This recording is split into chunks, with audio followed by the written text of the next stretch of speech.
Sponsored by Welch's. Hike number 3. Hike number 4. Hike number 4. Hike number 4.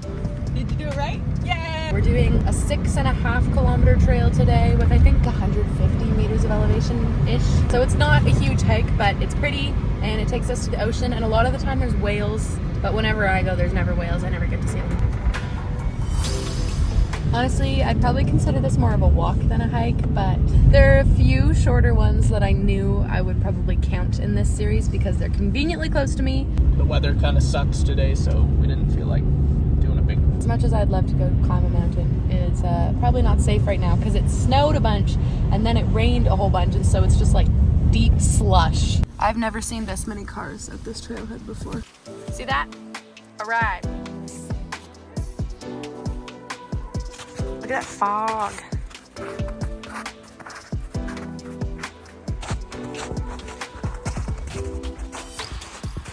So this hike is not another waterfall. I've done 2 waterfalls, 1 little hill. I won't call it a mountain, it's more of a hill. This one is neither. It's not a waterfall, it's not like a big lookout, but it takes you to the beach. The special thing about it is it goes downhill the whole way there. So then on the way back, you gotta hike uphill. Yes, it's another one of those hikes that's downhill pretty much the whole way in. And you're like, oh, this is a breeze, this is nice and easy. And then the way out kills you a little bit. This hike isn't really short, like it's 6.5 kilometers, so not everybody's gonna hike all that way just to go to the beach. You kind of get a little secluded spot to yourself. Doesn't your hands cold? Yeah. Already. I feel like all this challenge has done so far is make me really excited for the summer hiking season, because I'll already be hiking fit, so I won't have to spend like June and July getting used to hiking and doing elevation and, you know, getting my body back into shape for the higher peaks.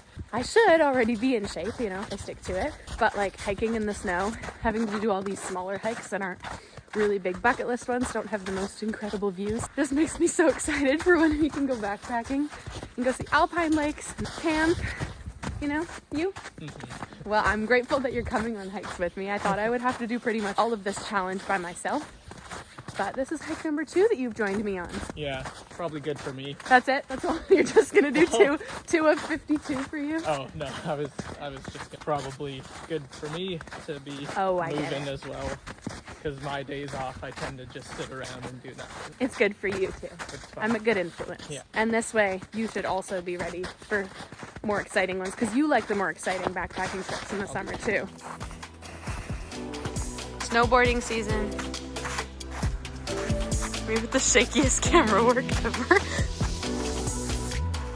What is this? Dino eggs. I can never figure out what's considered like an average hiking pace. I feel like I hike at a pretty moderate, maybe fast pace, but I'm always nervous to meet up with people because I think, oh, like what if I'm really slow? What if they're super fast? But often the opposite happens and I'm like, oh, maybe I'm hiking too fast. Maybe this person likes to take their time more. I have no idea. I mean, you're leaving me in the dust, so. On this hike? I'm just kidding.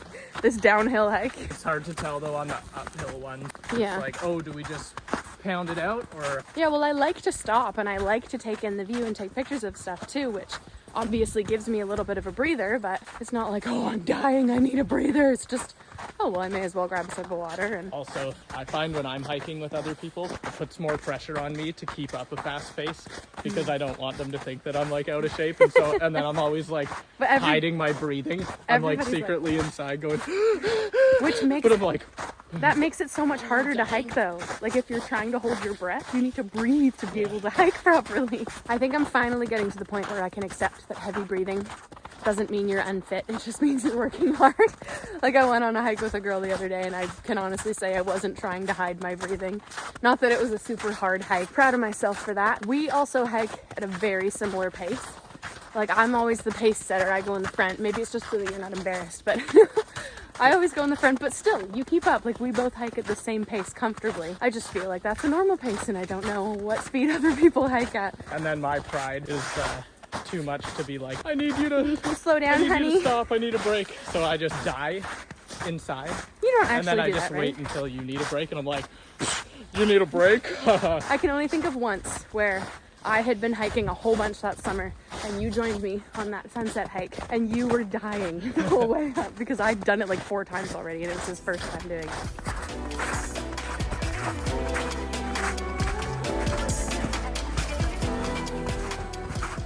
So far we've gone about 2 kilometers. We're almost at the spot where we just walk along the water for the whole way. So it gets really pretty, but it's super foggy, so I doubt we'll be able to see anything. We have some friends who just recently did this trail, and of course they posted that they saw orcas. And I've lived on the island my entire life, and I've only seen orcas once, and it was a couple of years ago when we were on a backpacking trip. And they just moved here like 2 years ago, and they saw orcas on this trail. I was so jealous. And they were like 20, 30 feet away. Yeah, they were so close. They got the coolest videos. This is what, our 3rd, 4th time doing this hike. Every time we do it, I'm like, it's gonna be the time, but I don't have my hopes very high for today.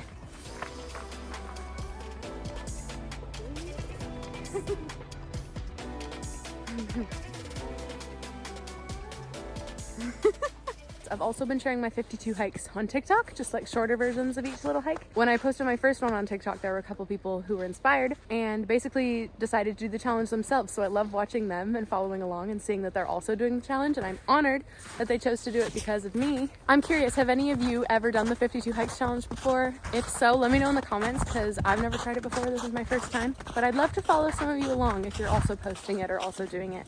So suddenly, now that we're right along the water, it's like super icy. I was not expecting that because it's like 6 degrees out, 6 degrees Celsius out. It's definitely avoidable. And this is why I'm glad we didn't choose a mountain today, because I can't imagine doing this if it were super steep and exposed. Almost there. It's so green when there's no snow. There's so much tree cover in here, I guess, and we're so close to the water that there's almost no snow. Look at that current. So this is called a thing. This is, what is this? It's a thing. Tell us about this like you're on the Nature Channel. Welcome to Daniela Catherine YouTube channel. If you would look out to your left, you would see water. Yeah, so basically from my understanding, there's an island here, there's an island there, and it's this narrow passage, or this narrow channel in between the two. And so the water pushes through it faster, and that creates a current. And this yeah. is what happens if you fall in. You gone.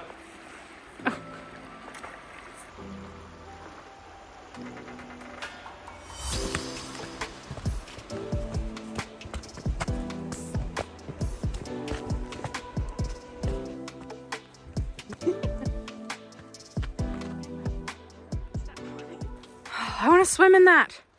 That looks so nice. We have to come here in the summer. I'm down for a swim. Right now? Yep. You gonna go for a cold dip? Only if you do. Absolutely not. Let's go feel the water over there. Look at this. This is a great place to go beach combing. You can look in all the little tide pools. See that beautiful, beautiful water. I'm gonna take my glove off. I just want to feel how cold it would be. The thing with the ocean water is that the temperature doesn't really change very much, regardless of how cold it is outside. So like, yeah, sure, it's cold, but it's pretty much just as cold in the summer, where we live anyways. It's just, I guess, the difference is you get out and it's freezing out here, and so it's harder to warm up after. Especially since we didn't bring bathing suits or towels.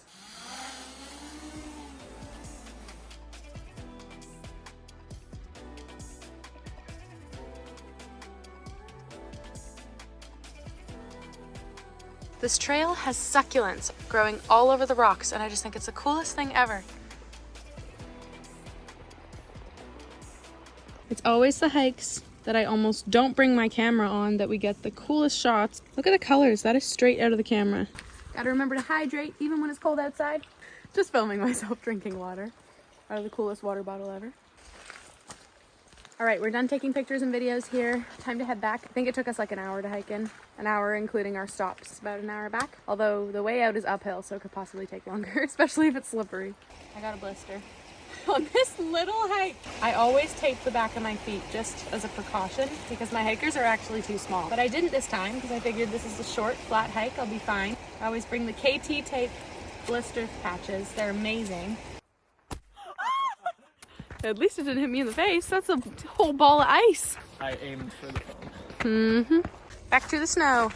Next weekend, we're going... That was so close. Do not do that again. You stay where I can see you. So next weekend, we're actually going to be away on a road trip. We're going to visit some family.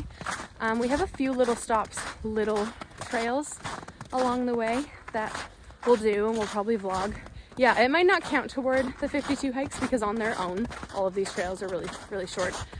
But they're exciting views that we've never seen before. But we'll vlog them, and you know, if they accumulate together to be enough that I feel like it should count as one of the hikes, then I'll count it, but probably not. We'll see. I'm not too worried about spending one weekend not hiking because technically I'm ahead in this challenge because it's only January 20th.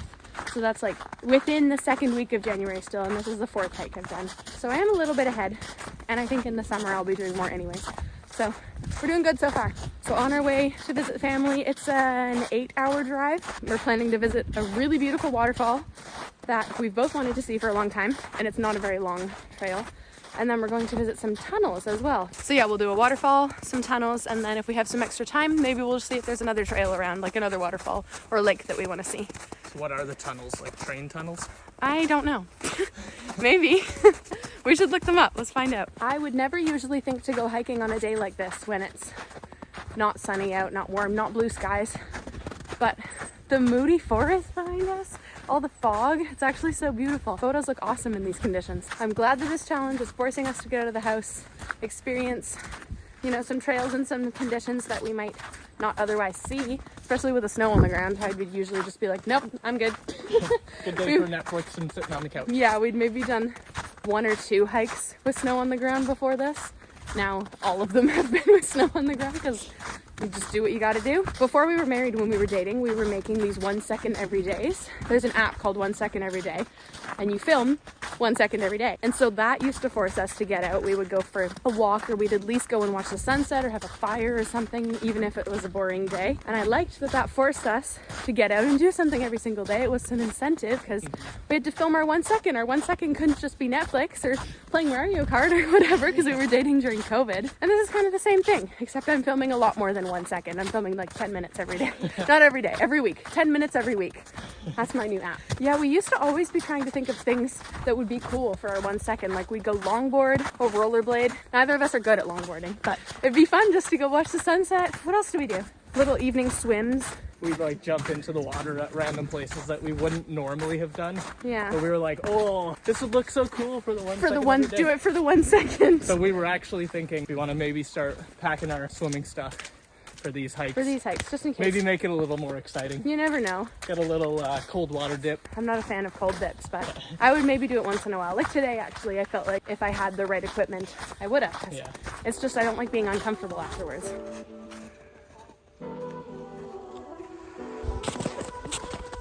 Sponsored by Welch's. I'm hungry. You're always hungry. Always hungry on the hike. Gotta bring a snack. Want one? They're frozen. They're like rock solid. I hate how you cannot at all tell on the camera when things are steep. You're like, look how steep that is, but it looks completely flat. But we're almost done. We're almost back. All right, we're just about finished. I'd say about 7 kilometers total. Took us just over 2 hours, I think, with stopping and taking some photos and stuff. Good hike. Stay tuned next weekend to see our road trip.